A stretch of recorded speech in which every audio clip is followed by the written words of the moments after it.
Hello, and welcome to the Social Protection Podcast. I'm your host, Jo Sharp. Today, we're excited to present an interview with an eminence and long-term proponent of the Universal Basic Income, Eduardo Suplicy. The UBI is, of course, the idea that states provide a basic income to all citizens, regardless of how much they earn or whether they work. And Mr. Suplicy has been a leading voice on a UBI in Brazil for several decades, previously as a senator and now as a state congressman. And in this interview, he reflects on his long-term advocacy and the prospects now for the UBI in Brazil and other countries.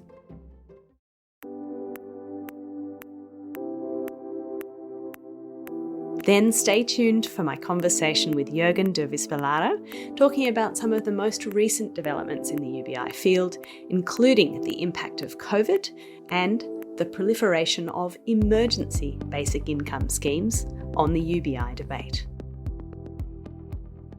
Mr. Suplicy, welcome to the Social Protection Podcast. Good morning. I'm very glad to have the opportunity to speak with you and about how to build a civilized and just society, how to provide real freedom and dignity to every citizen in our nation. Mr. Suplicy, you've been a proponent of UBI in Brazil for several decades, since the early 90s. Can you tell us about the journey you've been on with this issue and why it's been so important to you personally?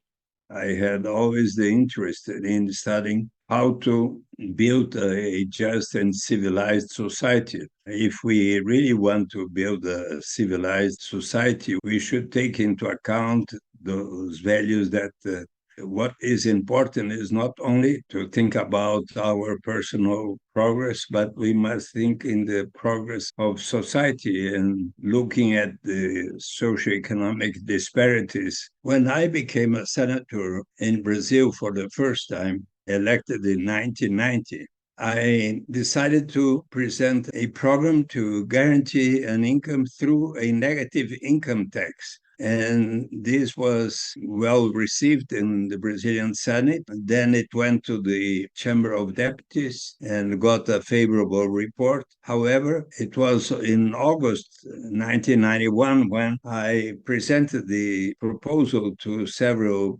economists of the Workers' Party. And one of them, José Marcos Camargo, told us, well, Eduardo, to guarantee an income is a good thing, but we should start first providing a guaranteed minimum income to those poor families who have children in school age, because one of the main problems of Brazil at that time was that so many poor families, having no enough money to provide food for their children, asked them since 7, 8, 9, 10 years of age to start working. And since they start working at a very early age, they don't have enough formation to have a good remuneration. And in 1995, both Governor Cristóvão Buarque, elected by the Workers' Party, as well as the mayor of Campinas, José Roberto Magalhães Teixeira,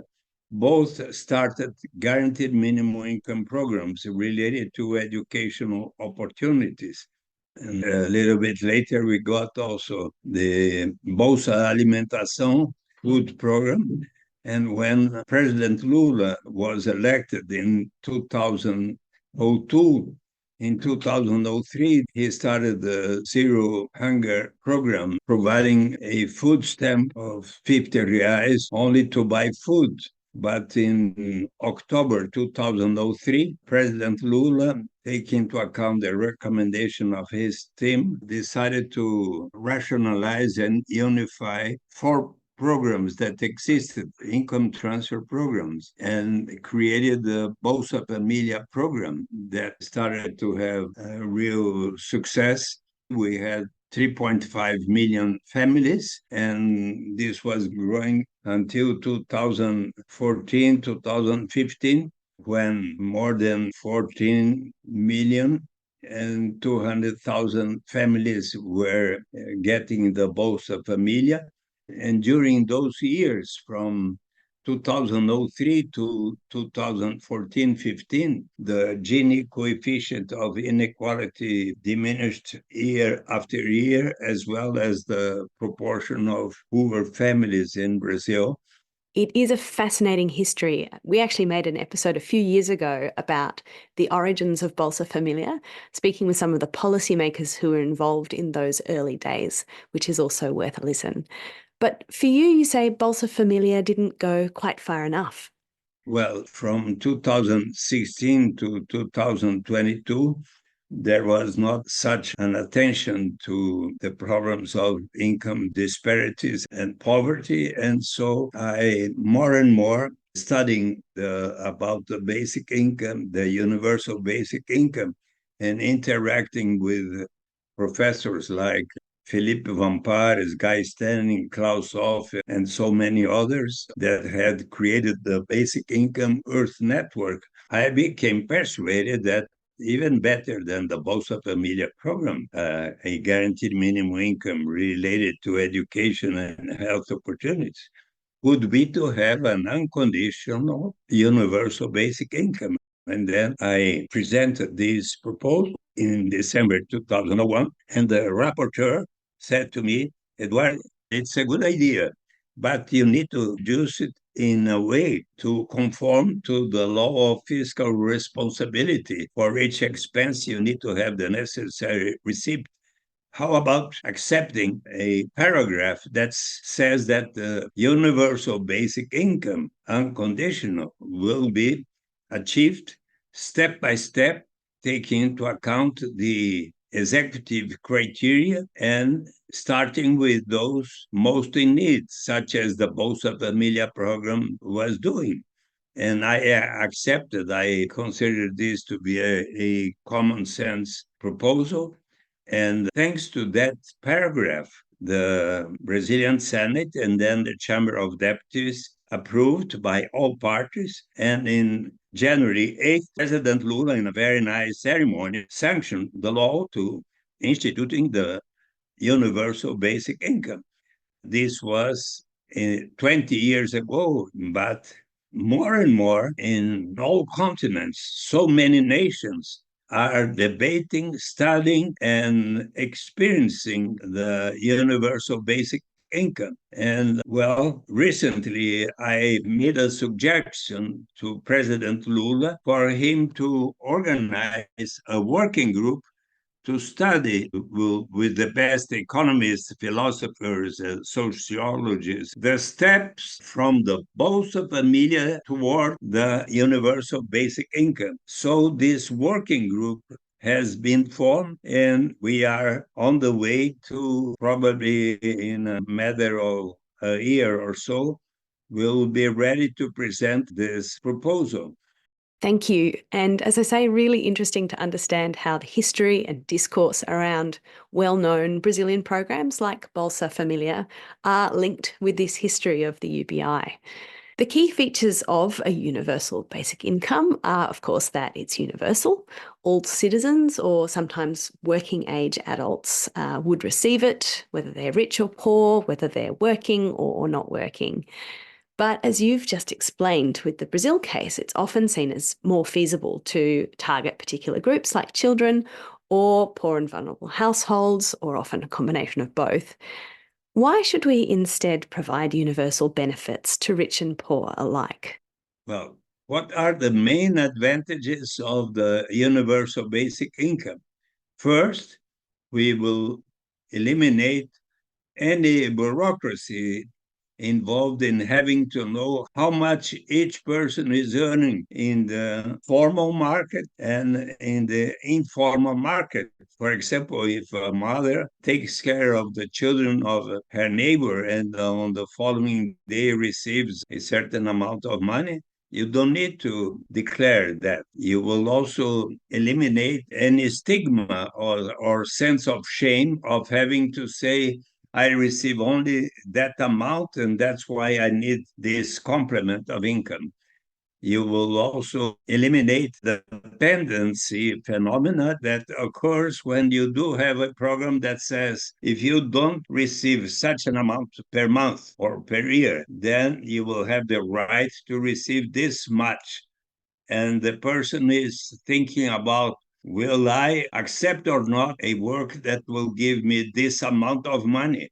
If I accept this and receive this amount, and then the government will take part of what I was receiving in that social program, then I may quit and enter in the dependency or unemployment trap.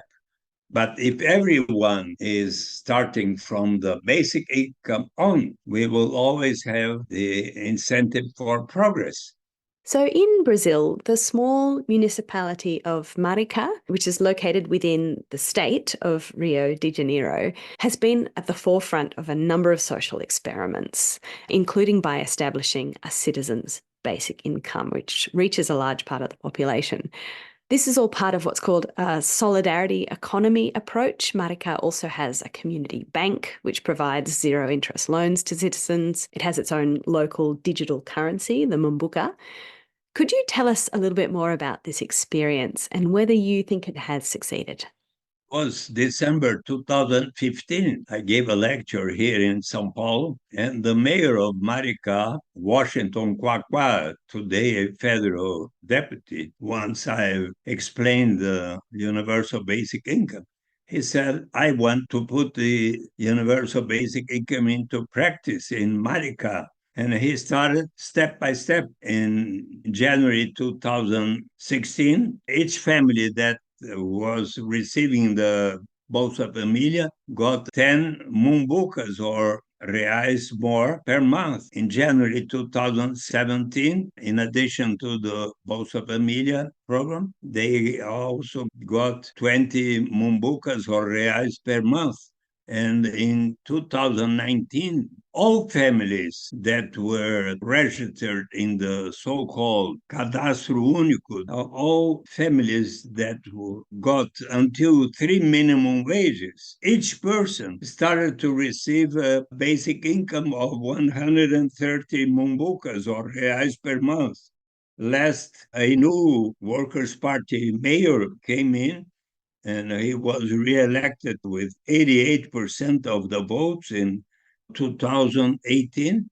And it so happened that last November 2023, 93,000 people, almost half of the population of Maricá, started to receive 130 reais per month. So today in Maricá, about half of the inhabitants are receiving a basic income of 230 mumbucas or reais per month, and with very positive results in terms of having a situation of almost full employment and no more persons living in the streets. So it's a very important experience. Marica is a really interesting case. This citizens' basic income and a range of other social programs financed by a sovereign wealth fund from oil revenues, and as you were just saying, is provided to households earning less than 3 times Brazil's minimum monthly income. What do you think we can learn from other UBI trials and experiments in other countries? Well, the most successful experience is that of Alaska. In the early 60s, the mayor of a fisherman village, such as we do have so many in Brazil, observed that a huge amount of wealth was coming out from that village in the form of fish, but many people were still poor. So he mentioned to his citizens, let us have a 3% tax on the value of fish to build a fund that will pertain to all. Another tax, I'm against it.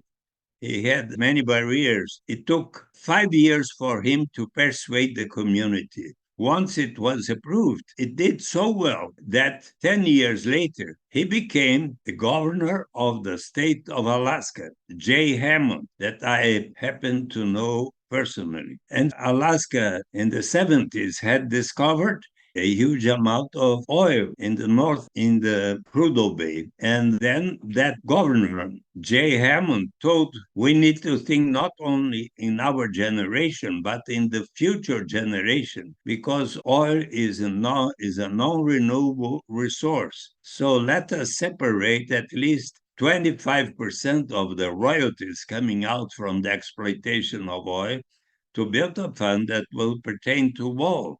And he wanted everyone to debate and discuss it. And 76,000 people said yes, 38,000 people said no, 2-1, it won. And then 25% of the royalties coming out from the exploitation of oil in North Alaska started to be invested in the Alaska Permanent Fund, contributing to diversify the economy, U.S. stocks, international stocks, including 200 companies from Brazil, and real estate investments. And the value of the Alaska Permanent Fund evolved from $1 billion in 1982 to today around $80 billion.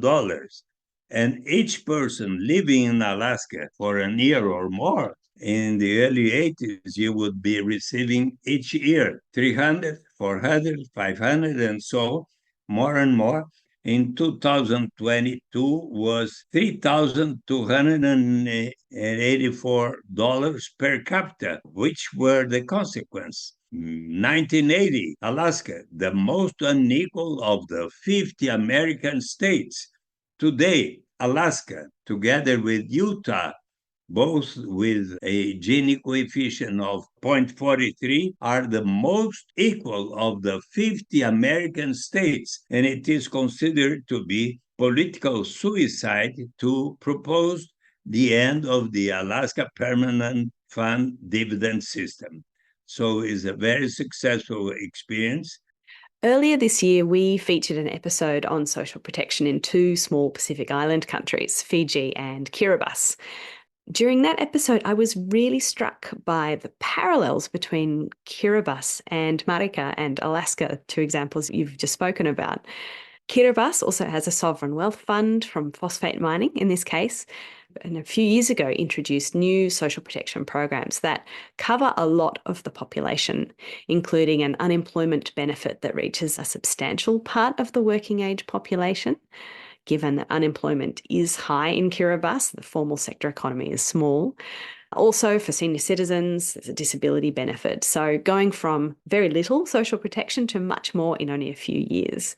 And similarly fueled by this idea of the mining revenues being a public good and the programs representing a social dividend rather than a welfare payment, as we might think about it in some other contexts. So of course, it helps if you have a natural resource to draw on and the political will to use it in this particular way. Where else have you looked at UBIs or quasi-UBIs in the world? Well, I have also visited the rural villages of Kenya to see the experience of paying a modest universal basic income for all adults, men and women in the rural areas of Kenya. And I was very impressed. For example, one of the main results was the diminishing in the violence against women, 51% less after the application of the universal basic income. Also, the sexual violence against women diminished 66% after the 2-year experience there. So in the United States, there are about 100 cities where they are doing experiences of basic income. Also in India, in Madhya Pradesh, there was some successful experiences conducted by Professor Guy Stanning. Also, there were a 2-year experience of a basic income in Finland that was considered to be positive. Also in Barcelona and some places in Germany and in Canada, in the United States. And I believe there is a recent report from South Africa, perhaps you have seen this week, after the recent elections that happened there, the main political parties have agreed to propose a universal basic income for South Africa that might happen in the next 2 years. Yes, I understand that the ANC party made an election commitment to turn what was a COVID-era social distress relief grant into a payment for all South Africans aged between 18 and 59. I think I saw that the ANC has formed a coalition government, so this will be one to watch.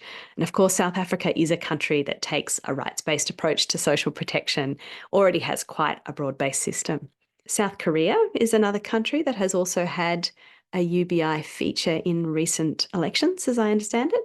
So last August, I was in South Korea in the International Congress of Byan. And there, at the conclusion of the Byan Congress, there was a conversation about which will be the country, the nation in the world that will be the first one to have a universal basic income. And South Korea might be one because in the last presidential election, the candidate was the second place. He had a compromise to institute a universal basic income in South Korea. And he told us that he will continue to struggle for it in the next election.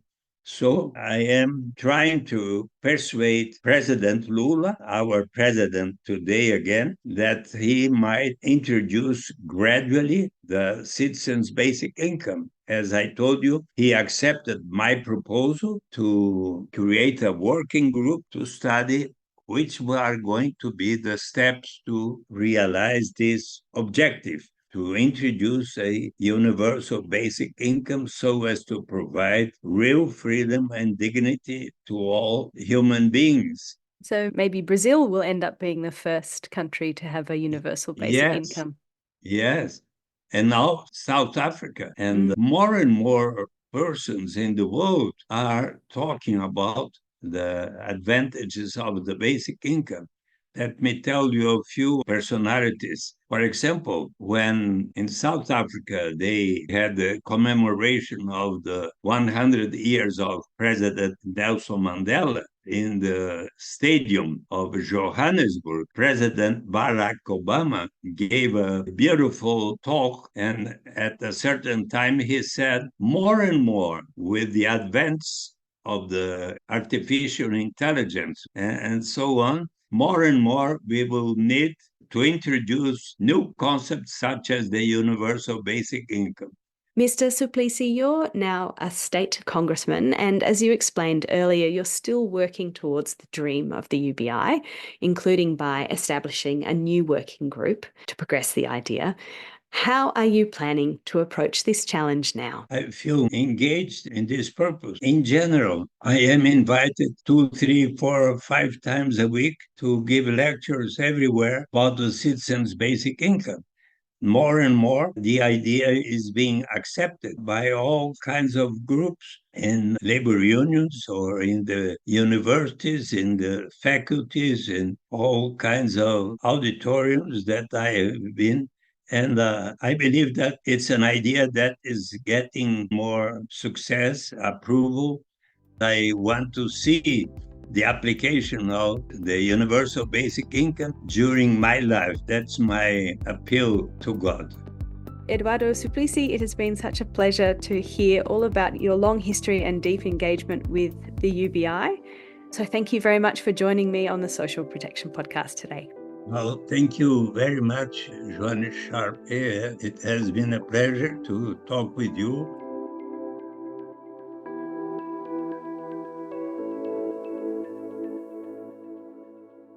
Before we go, we like to end each episode with some quick wins. We ask a guest to bring in some recommendations for research, news, or events that have sparked their interest and that we think you should know more about.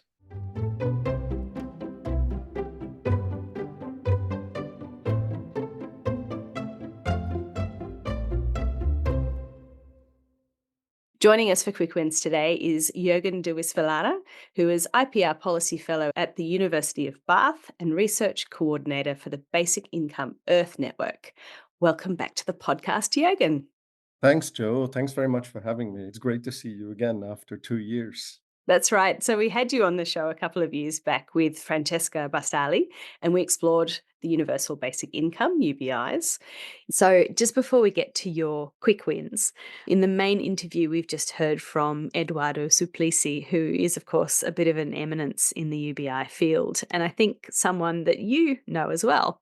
I do indeed. I think I've known Eduardo for about 25 years. He's an absolute phenomenon. So in Brazil, in terms of popularity, the Brazilian basic income debate, this is like Taylor Swift, right? You've just interviewed.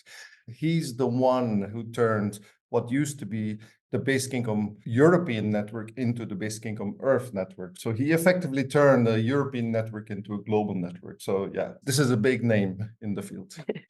That's fantastic. And he told us that he sometimes listens to our podcast. So we were particularly thrilled about that. He raised a couple of points in his interview that I thought I would also ask you about as we go along today. You're the editor of a special edition of the International Social Security Review on the emergency basic income titled EBI, Opportunity or Distraction. So we've just been talking all about UBIs. What are EBIs and how do they relate to that more familiar universal basic income concept?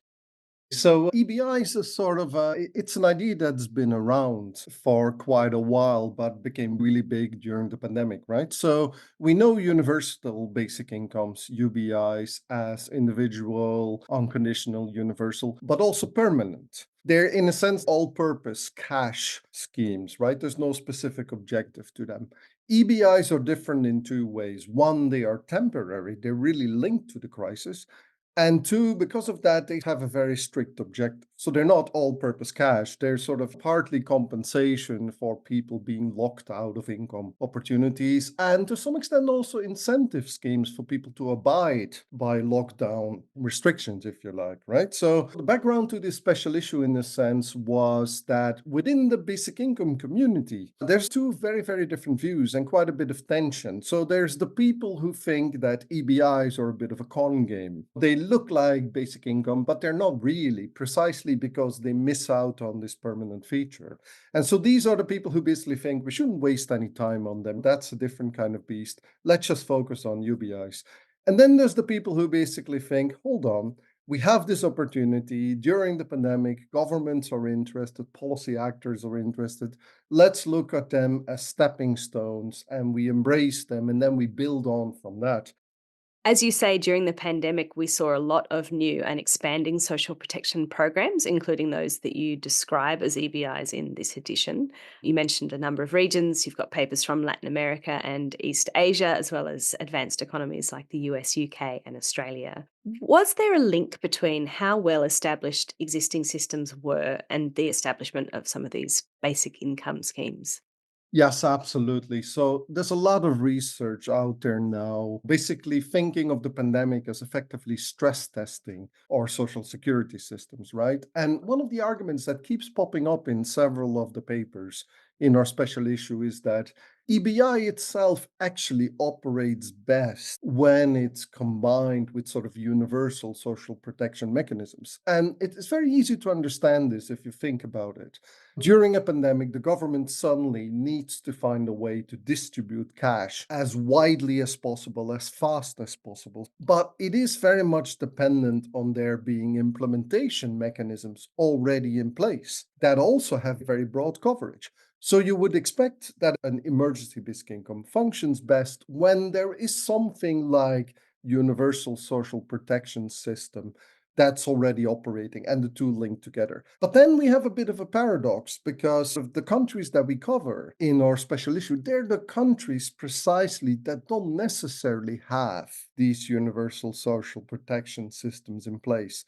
So the countries that are mostly been operating with EBI type of schemes are the ones that have much more residual social protection, much more fragmented, or very little of it, really, very ungenerous, right? So on the one hand, emergency basic income needs universal social protection to really, really do its thing. On the other hand, it's actually where there are the biggest gaps that people are immediately jumping to it. So that's very much a puzzle that we need to start looking into a lot more. One of the papers in your special edition talks about the experience of the Brazilian municipality of Maricá, and we've also just talked about that with Mr. Suplicy in the first interview. In your paper, or in the paper that's in the special edition, you give it as an interesting example of how UBIs and EBIs can be mutually reinforcing. What was different or interesting about the Maricá case, and especially through the period of the pandemic? So during the pandemic, what was fascinating about the Maricá case was the fact that it already had a basic income in place when the pandemic hit. That was the key feature. And then because of that, it was able to very, very fast, as in a matter of 2-3 days, they were able to upgrade the levels. So what we call in the paper dial up, dial down model. So what you have is you have a scheme like a basic income. If a crisis hit, you dial it up very, very fast because there's no sort of administrative blockages and political blockages. And then as the crisis sort of turns back to normal, if you like, you can dial it down. Very interestingly, in Maricá, they actually dialed it down, but not to the same level as before. So that actually means they used the crisis momentum also to consolidate the program and expand the program and so on and so forth. And that's really going on right now. Now, the key insight here for us is that it's very different to trying introducing a basic income in the middle of a crisis as opposed to a basic income that already exists. And then the crisis really helps consolidate it. To us, that's the really key feature here. And Maricá seems to be an excellent example of it. So, what did you conclude? What does the flowering of these kinds of EBI policies and programs during the pandemic mean for the future of UBIs? And what did you come down on? Are they opportunities or distractions after all? That is the core question we started out with. And, as any proper researcher, the answer, of course, is going to be maybe. It's somewhere in the middle. Ultimately, this really comes down to politics, right? So, one of the really interesting things we found in our special issue, so to speak, is the fact that there's a lot of political premiums for governments and political actors to instituting emergency basic income. So, one of the interesting papers we have in our special issue is by Young Choi of Yonsei University and Ugo Gentilini of the World Bank and two co-authors. And they look at 5 East Asia countries, right? So they look at the different types of EBI type of schemes. They look at 3 sort of democratic competitive countries, right? Where you have competitive elections. So Japan, Korea, and Taiwan. And then they have 2 more sort of autocratic countries, Singapore and Hong Kong. And interestingly, what they basically find is that both of these, in both very different electoral political systems, you get a political premium from basic income, whether it's in terms of the governing party winning its electoral favor, or whether it's in the more autocratic side, whether it's about political legitimacy, avoiding protests, right? At the same time, when you look at other cases, it's very clear that on the political side, the governments are very reluctant to fully embrace this basic income idea. A lot of the EBIs, they're either one-off or they're repeat, but each time they need to be sort of confirmed, each of these repetitions. Sometimes each of the next payments are less generous. There's attempts to introduce conditionality. As soon as possible, even before the end of the pandemic, these programs were discontinued. And actually, these programs were often blamed after the fact for labor shortage and inflation and cost of living crisis. So the big lesson here is that the sort of traditional politics of we need to sort of restrict payments, make them conditional, be very targeted, etc., is very, very hard to overcome. And to the extent that a pandemic, a crisis opens an opportunity, it's very temporary. So the moment the crisis finishes, so does the window of opportunity. And the big lesson there for basic income is that we need to be very careful of thinking that crisis is going to be the thing that pushes forward our policy, so to speak. If crisis or, something like the COVID crisis isn't necessarily a reliable driver of lasting change, what do you think it would take to achieve a true UBI? What might be the kind of drivers or societal issues that perhaps shift us in that direction? I think one of the really, really interesting things here is to distinguish between push factors and pull factors. People often sort of focus on the pull factor. So they think, oh, there's crisis. So that's going to create its own demand, and that immediately going to sort of suck in the goodwill to implement the basic income. And my problem is that I think all the evidence shows that that's not necessarily going to happen. So then you have to focus on the push factors. So the push factors are your bog standard political constituency building, coalition building. This is all the groundwork that has to be done. This is about making sure that the general public is aware of what a basic income is, that we sort of already create a firm basis of support. We need to make sure that the stakeholders are sort of already aligned. We need to do a lot of work on what a basic income scheme actually looks like, how that is funded, how will that be implemented. And those are not easy questions. So one of the good things about the experiments, for example, is that they teach us a lot of how you implement this. And this is groundwork that needs to be done. So once we have all this push work done, so to speak, we can then wait for a pull to come up and open a window of opportunity. And so the way I see this is sort of a fairly complicated mix of, yes, crisis at some point will be handy, but basically when a lot of the groundwork is already done, and we're not there yet. Something I'm really interested in is how these pilots are feeding also into social protection debates. The pilots are looking at things like conditionality, do these schemes disincentivize work, and so on. And all of this should, of course, be informing the way we think about social protection more broadly. I mean, the interesting thing about that is that no one seems to care that, say, for example, a lot of these workfare proposals that have been around for 20 years, that they don't work. Like, as in, people just ignore the evidence that we have on a lot of these highly conditional targeted policies. Politicians literally basically say, look, no matter what, we have to have conditionality. And the fact that it pushes people into poverty, that pushes people into homelessness, and so on and so forth, social exclusion, that doesn't seem to matter. The fact that it's really expensive to implement these programs, that doesn't seem to matter. But basic income is the one that has to have all the evidence up front. One of the eternal frustrations within the basic income community is that we're the ones who always have to do the pilots and the experiments. Any other policy can just be done. And I think that really speaks to the fact of how threatening something like a basic income is to the standard idea of the welfare state, which kind of goes back to the point I made, which is that as soon as the crisis was finished, everything went back to normal, and politics really, really does not want to move beyond that, right? So, in the first interview we've heard in this episode, we did have some fun speculating about which country might be the first to implement a broad-based UBI policy. Mr. Suplicy mentioned South Africa, South Korea, and Brazil as possible contenders. I'm interested in how you see that. Where do you see the most progress being made, or maybe even the kind of the bright spots for UBI implementation globally? Yeah, so that is a fun question, of course. I mean, to me, sort of guessing which country will be the first is like a game of whack-a-mole, right? So it's literally, you go back to, say, the past 25 years of the debate. At some point, it was the Netherlands, then it was Finland, then it was Catalonia. We've actually had South Africa before. We've had Brazil before. Brazil was going to be the first to implement. We've had Korea before. Now the United States, a lot of experiments happening at various levels.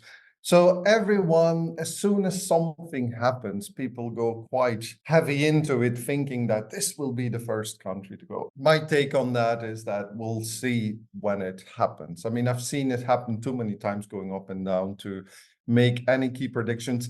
Brazil, I think, is still a very, very interesting case. And mainly because, as I mentioned in one of the previous responses, you have these municipalities that are actually implementing something that is close to a basic income. And that is actual policy. This is not pilots. This is policy. This is not going anywhere. Maricá is consolidating. It's expanding to other municipalities. And there are actual genuine conversation and a lot of interest to upscale this to the federal level. That's still a long game, right? We need to be very, very careful. But what we have there is a solid foundation. So if I'm forced to put my money on a country, I'd put it on Brazil. The UBI concept has, of course, been around for a long time. And it's interesting, isn't it, to see how it gets invoked to respond to a range of problems. Perhaps the most recent iteration has been around the changing nature of work. That work is becoming more precarious. AI and robots are coming for our jobs. And so you see people like Elon Musk and those in the tech community pitching UBIs as a response. What's your view of the way this argument gets made? So I think the AI automation angle is complicated and controversial within the basic income debate. For example, before AI came about, we were actually talking about the care agenda. There was quite a few years where we were really taking very seriously problems around social care, gender inequality and all that, and basic income became a big part of that. Suddenly AI comes up and we stop talking about the care agenda. So AI, in some sense, has literally sucked the air out of the room of many other interesting debates. So that's one thing I will say, which I find very, very unfortunate. Of course, AI is a reality. I think it's still very, very much an open question where that effectively will lead us. We still really do not know where that will take us, how society will adapt, how labor markets will adapt, how social protection systems will adapt. And basic income, of course, is mooted there because the key issue is technological unemployment, and basic income, of course, is money that you get outside of work and in work. And so it seems to bypass that whole problem. My worry about that, I would still like to see a very clear model of how this is supposed to look. And my big concern within the AI debate is that a lot of the people proposing this seem to be perfectly okay with sort of having like a bottom layer of society that somehow survives on the basic income, while we're sort of dismantling a lot of the other social protection systems. And AI is somehow giving the rest of the people freedom, and of course is going to earn a massive chunk of money for the people at the top. The sort of model that's emerging out of that is certainly not the model that myself and other progressive people interested in the sort of the power of basic income, the transformational power of basic income. So if basic income is supposed to be a solution to AI, it's going to be part of a bigger set of policies and measures, and we're not talking about those yet, right? So there's AI as the problem, basic income as the solution, but that in itself doesn't match up. And we need to have a clear sense that, yes, basic income will possibly and hopefully seriously do some good work there. We need to be very, very careful we're not sort of falling off the cliff of a society of even more inequality and more uncertainty, and people kind of left out there with the scraps. Because that's the other slightly weird assumption, which is that AI is freeing us up from work. So we have the basic income and then we can do whatever we want to do. The only problem is whatever we want to do for most people is have a proper job. And that's the one thing that we're not going to have.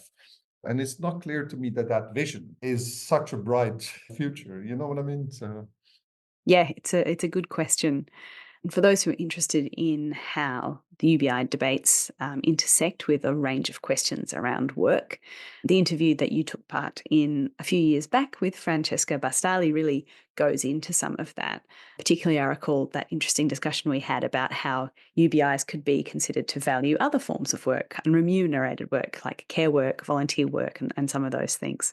So that's also worth a listen. Jürgen, thank you so much again for joining me on the Social Protection Podcast today. and thanks very much, Joe. It was an absolute pleasure.